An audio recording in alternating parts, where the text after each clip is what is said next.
we're not positioned for what we think the Fed should do. We need to be positioned for what the Fed is likely to do. And they're telling us they're going to keep raising rates and certainly not going to be easing anytime soon.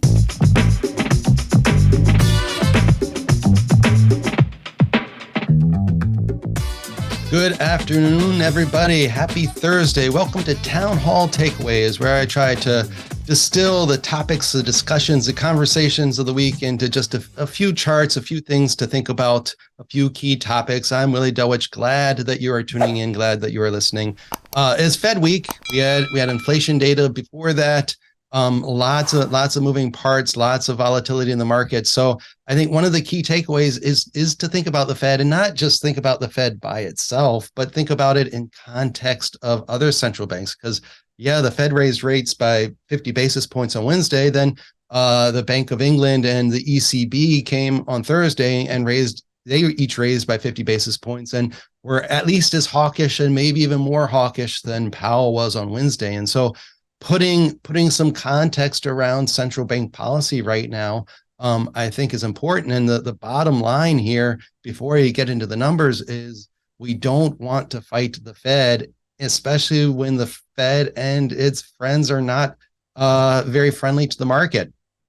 88% of global central banks are raising rates right now. That's not something that we've seen much of at all in the past 30 years. And in fact, only a third of the time in the past 30 years have we seen a majority of central banks raising rates all at the same time, or at the same time. When we have seen that in the past, the S&P has at best gone sideways. Annualized return in those periods where a majority of central banks are raising rates is about 0.7%. Your $100 at the December 31st, 1989 turns into $110 as of yesterday if you're invested only when you have a majority of central banks raising rates. If you have a majority cutting rates, then or fewer than half raising rates, the math works out to be the same there. That's where you get all the gains over the past 30 years. S&P's moved higher at a 11% annualized rate in that 2/3 of the time in the past 30 years that you've had fewer than half of central banks raising rates. And recently we haven't seen so much of this unified action of raising rates. We've been in this period of pretty low central bank rates, not just in the US, but around the world. Just a couple examples where you've had a majority rate, raising rates at any given time of the past decade, but now is not the past decade.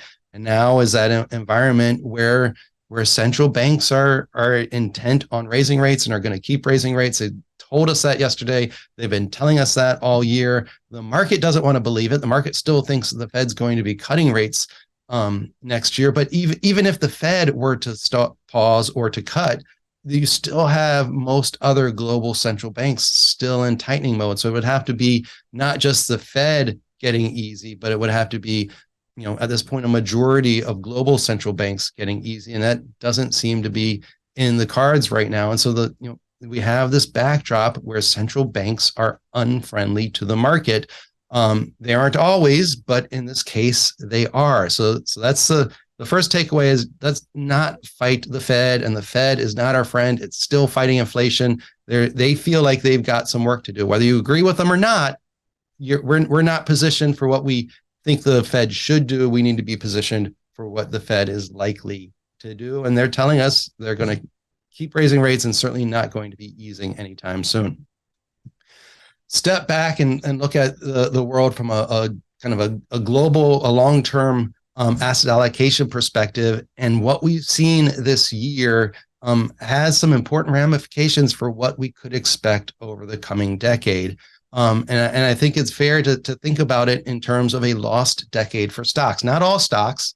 There will be winners, there will be losers, but thinking about it from an S&P 500 perspective, when we've seen what we're seeing now in the past, in 2000 and 1968, the S&P 500 went sideways for a decade. Where the S&P was in 1968, it was still there in 1979. Where the S&P was in 2000, it was still there in 2012. So a decade of no net gains for the indexes. Opportunities beneath the surface, but no net gains. And so what am I talking about here? I'm talking about household equity exposure being as high as it is right now. It's come off of its highest level ever that we saw coming into this year, but still 90th percentile, still high relative to history. And it's very similar to what we saw, again, first quarter of 2000, final quarter, fourth quarter of 1968. It took some unwind to create a better backdrop for equity returns. The bottom line is households have a lot of equity exposure, not much bond exposure, not much cash exposure. And when that has happened in the past, stocks have struggled.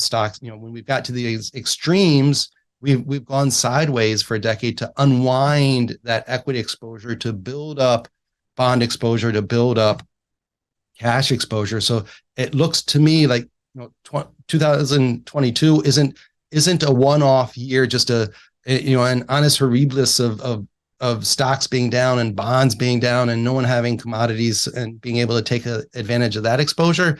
It looks to me like year one of what could be a kind of a sideways environment for the next decade. Certainly a different environment than what we saw during these secular bull environments, 2010 to 2022, or early 80s into 2000, where you saw these sustained upward trends in equities. This is not that environment. So that's the second takeaway, is as we're thinking about what next year could hold, I think it's important to keep some perspective and say, well, maybe it's not just everything's going great again. Maybe we're in this sideways environment for some time. And that brings me to the final thing, as we're thinking about expectations for next year and forecasts and outlook pieces all over the place. Just go back from my perspective to June lows for the S&P, August highs for the S&P. I think, if we're in a consolidation sort of environment, secular bear type environment, staying within those parameters, I don't think is the worst forecast out there. Bears will say we got to go underneath 3,700 and stay there for a while. Bulls will say we're destined to go back above 4,300s pretty soon and stay there. Until the market proves otherwise, I'd look at either one of those somewhat skeptically and say, okay, this is the environment we're in. Those are the levels that are holding. That's sideways environment until we have clear evidence that again, below the June lows, above the August highs. Is not a forecast, not betting on it, but it would not terribly surprise me if we were to gather again this time next year and we were still within this range for the S&P 500. Maybe the NASDAQ's different, maybe the Russell's different, maybe the Dow's different, but for the broad US indexes, staying in a broad sideways range for a while would not be the most surprising thing that would occur, especially after all the surprises, all the volatility we've seen this year. So those are the takeaways. The Fed is unfriendly. Stocks look like they're going into a secular bear market. And until we get below the June lows or above the August highs, it's a broadly sideways kind of environment, and it could persist for longer than many are expecting.